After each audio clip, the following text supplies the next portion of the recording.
And often even potentially praying, right? I'm just praying for this thing. I'm praying for this desire to come to fruition. And yet, where's the motion? Where's the movement? We know biblically that in every miracle ever given, every miracle ever exampled in the Bible, specifically with Jesus, but also with the disciples thereafter, there was an action that transpired after the desire. So the lame man wanted to be able to walk, the blind man wanted to see, right? We want this thing, we desire something. But before every miracle, there was action, even before the miracle was given. And therefore, the action, the request on behalf of the recipient of the miracle, was that they not only speak out to say, yes, I want this, this is what I need. So they voiced the desire and then they acted, they moved, they hoped. Hope is an action. They hoped toward the outcome. And so let's give an example of the lame man again. Is he said, do you want to get well, right? Do you want to be able to walk? He made him voice it first, and then he said, good, pick up your mat and go. So he didn't say, you're healed and miraculously, boom, it's done. He made him do something. He activated him. And in that activation, in the standing of, his faith arose, right? And so it's this understanding that we have to desire, move into action through the hope, and then with Ziglar and Tom Ziglar's understanding of the last piece, it's that grit. They both speak to this.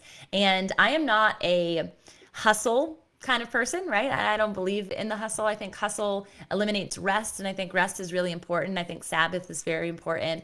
I think having a spirit of rest, even if you're moving, is also really important. It's been something I've been dissecting and developing over the last several years. Is how can you do it all, they say, right? How are you moving so fast? I've actually had people tell me that I'm going to burn out and I'm going to potentially experience adrenal fatigue, or that there's no way I could maintain the pace that I'm at. That was 2 years ago, by the way, that conversation. And I am still moving, if not at a faster pace. And so it's this understanding that it's a Holy Spirit leaning into, not leniency, leaning into, that allows me to do this amazing thing, right? And these amazing things. But grit is a different word. I like grit. Ironically, I was looking at my desk earlier and I have a beautiful friend by the name of Gina. Let's see if I can get you into focus. Where are you? There it is. Can you see it? It doesn't want to focus, but it says Grit and Grace. And it's a wellness for mind, body, and soul. It's a new business that she's activating herself. She'll be at the retreat in a couple of weeks, the second time at the retreat in Mexico, a different side of Mexico. We do have 2 beds left, by the way, if those listening are interested. And you have a spur of the moment desire and hope, which is going to move you into coming, and grit to get to Mexico. I'd love to have you there.